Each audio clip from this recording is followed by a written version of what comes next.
Welcome to the Heart of Luverne podcast, bringing you timely updates, important information, and the inside scoop about local issues, services, and upcoming projects.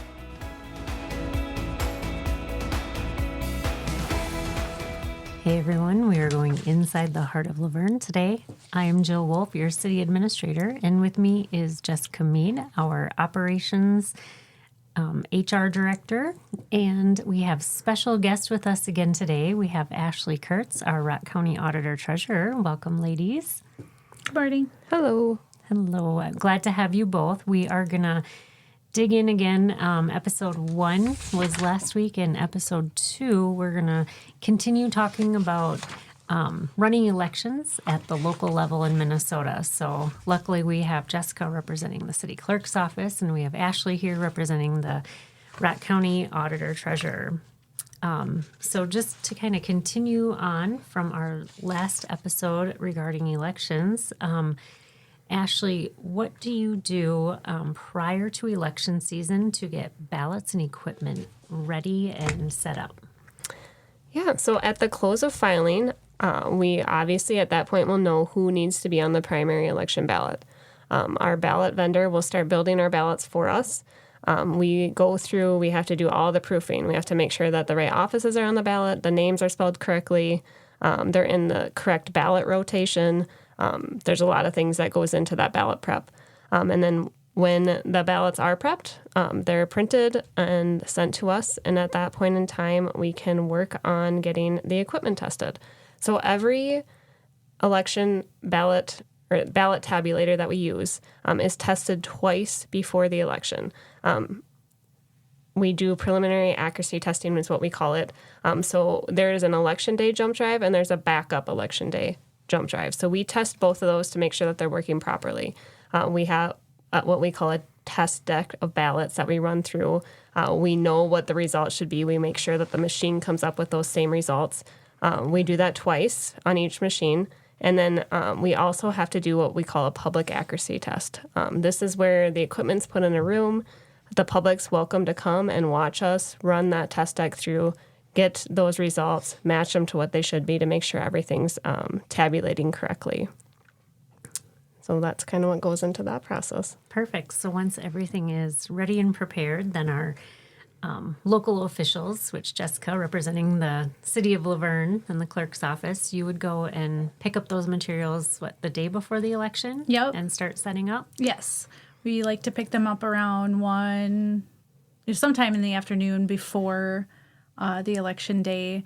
I let Ashley know so she's ready for us because I bring a whole crew of people because it's, 4 tabulators that are pretty large, and we need to get our pickup truck with the Tommy gate and coordinate that with Public Works or Water Wastewater. We pick up all the supplies and make sure they're securely transferred to the election site. We do that on, again, the day before. I get them set up. I actually turn them on and make sure the date and time is correct because sometimes I have to reset that. Right. And even though I reset it on Monday, sometimes Tuesday morning I have to reset it again. But just the date and time. Ashley gives us all our supply kits. We have, the voter registration forms, the signs. I mean, she gives us pens. All the things. Right. Hand Everything sanitizer, you can think of. Yeah. All of it. She treats us very well.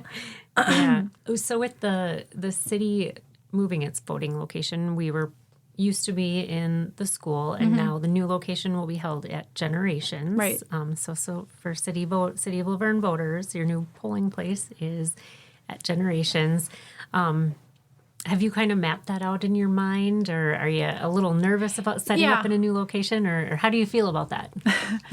I haven't really, thought about it too much. We're going to set it up the same that we have done in the gym. It's about the same, just a large room, large area. We have new flags, new signs that shows, each precinct. What are those things? I can't remember what those flags are called, but they stand on the ground and they will mark, Northeast precinct, Southeast precinct, so on. This is where registration is.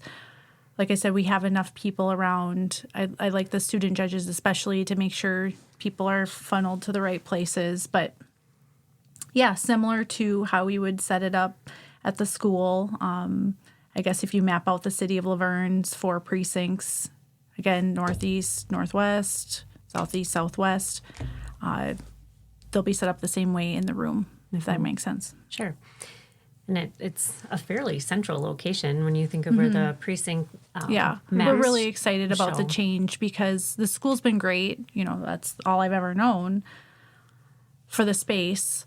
But in the summer, well, it used to be it was way too hot, but now it's really, really cold. And the door, there's not a piece of glass on the door to get into the gym. Sure. So we always propped it open, and that really isn't great either.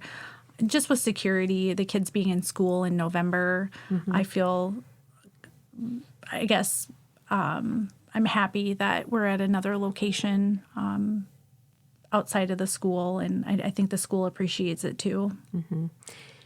All right, so we've kind of talked about what we do to prepare for elections, get election judges selected, trained, the head election judges, and then set up. So now let's go to the day of the election, where everything comes together. Why don't you guys walk us through what election day looks like? We'll start, I guess, when Jessica opens the polls, and we'll end with Ashley, who turns it into the Secretary of State. Yeah, okay. So opening day, it's early. I get there by probably 5:45, 6 o'clock or so a.m. on election day, whether it's a primary or a general election. The judges start showing up about 6 a.m. also. Of course, we have everything locked up. So I'm unlocking and opening the I'm trying to think, the totes, the totes and the ballots to get them to the right precincts within our combined polling place. The judges then, the head judge oversees setting up the, making sure that we have the same ballots that Ashley said that she gave to us. Everything's documenting. They're double checking her numbers. They're starting to prepare the ballots because they have to. I'm guessing this hasn't changed, Ashley. They have to initial each ballot still. That is correct. Yep, 2 sets of initials at the top. And then we're turning on the tabulators to ensure correct date, correct time.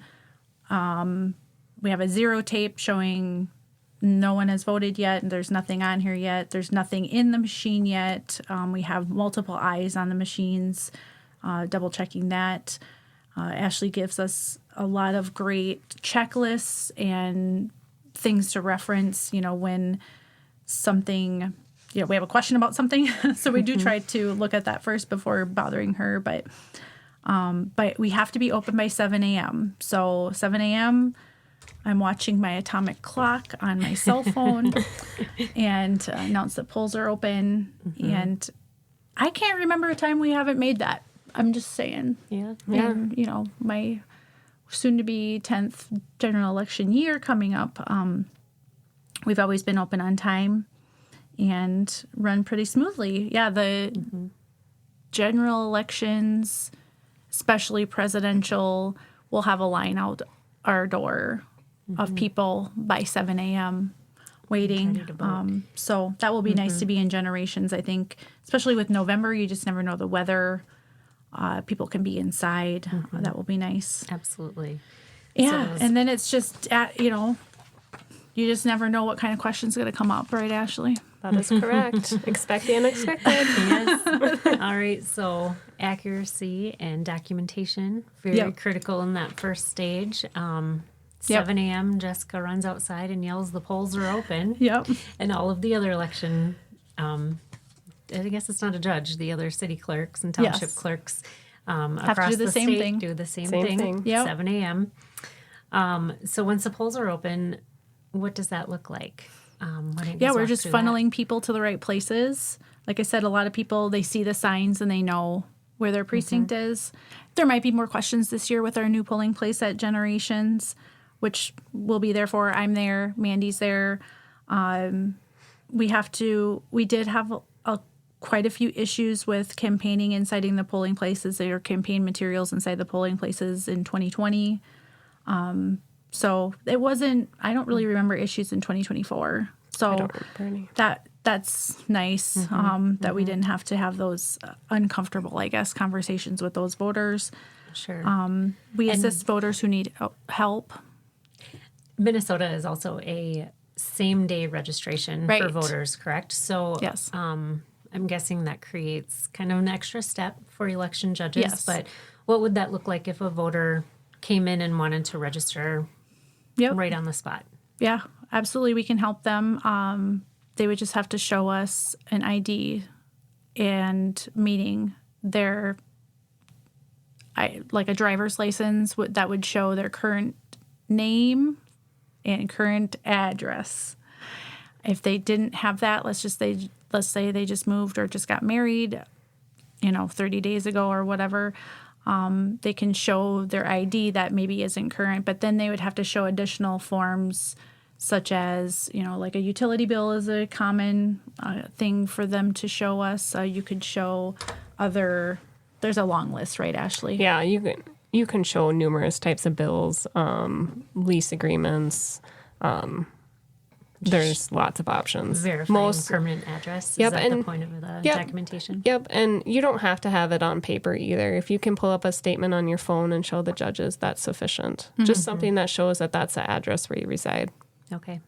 Do you see a lot of same-day registration? Quite a few. Yes, People you do. move a lot. Sure.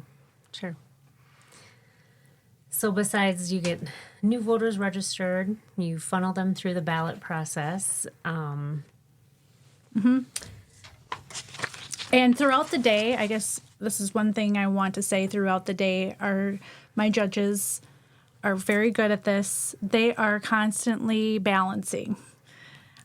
Are the signature, do I have if I have 100 signatures on my roster, then I have only 100 voter receipts.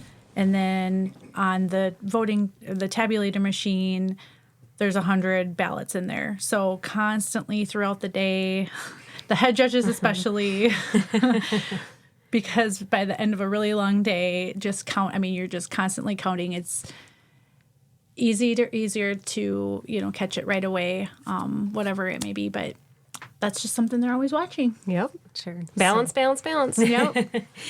So Jessica at the city level is doing all of the in-person voting and the tabulation and making sure everything is balanced correctly. And at the same time, Ashley, from the county perspective, you would be counting absentee and early voting, correct? Does that happen on election day or does that happen previous to that? So we can start opening the absentee ballot envelopes prior to Election Day. And then obviously new this year is the early voting, and those are already going into the machine as people are coming in. So yes, on Election Day, we're still receiving absentee and mail ballots that we're opening and getting into those machines. We try and just keep going because we want to have as many of those ballots in the machine by 8 o'clock as we can so that we can get the polls closed and get results out to people so that they know who won. Do you see a lot of absentee ballots come across? Yes, we do. Not so much for primary, but definitely for general elections. I'm anxious to see if there'll be a shift from absentee to early voting this year and how that's going to look. Sure. We'll have to have a post-election recap podcast. Yeah. Yes. How it all goes. So we get through the day, 8 p.m. The clerks are closing the polls. What happens then? What's the closing procedure? So again, yes, we've been balancing everything all day long, but once again, we print all the receipts or the reports that come out of the tabulator machines, and we're physically counting the signatures in the roster. We're physically counting the voter receipts and balancing all three things. Have you ever had an election that doesn't balance at the end? Yes. Yes. What do you do then? We find it. Yep. And if I can't find it, Ashley finds it. So there was, I guess, one in particular that I don't think I got home until like 1 o'clock in the morning that night. And that hasn't happened since then. But we couldn't find one, and it ended up being in an envelope already. Yes. Yep. It was And Ashley found it. it was a duplicate ballot, and it was put in the wrong precinct's envelope. So the voter messed up on their ballot. They wanted a replacement. They went to the wrong table Yeah. and got a ballot from that precinct. So that threw those numbers off. But we were able to correct it.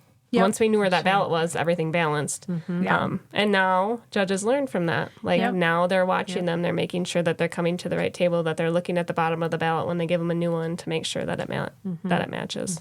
So it was a learning experience for Yep. everyone. Yeah. Yep. Yep. And that's something I tell them Yeah. at the beginning of every day. You don't put anything in this envelope until you double check on the bottom, because it will list what precinct this is for. So Yep. they do know that. You do learn. That's for sure. Accuracy and documentation and step-by-step instructions are very important. Yes. And, Yep. and this is why, because at the end of the day, you want balance, or you're not Yes. sleeping. No. Yep. You're not No, going home. that was not fun. But before we even leave the polling place, everything is secured. We put security tape, I guess, what you would call it. Seals. Yep. Thank you. The tabulators have seals on them. The ballots have seals on them.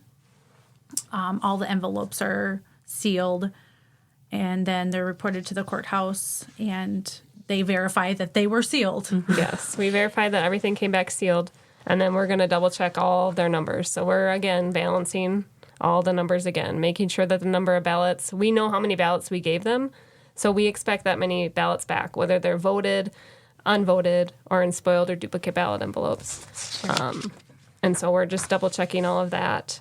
And once we have that, we take the results and we tabulate them on a computer. So we take that jump drive and we put it on a computer that's not connected to the internet. All that computer does is it's taking those results and throwing them together in a file that can then be uploaded to the Secretary of State's website.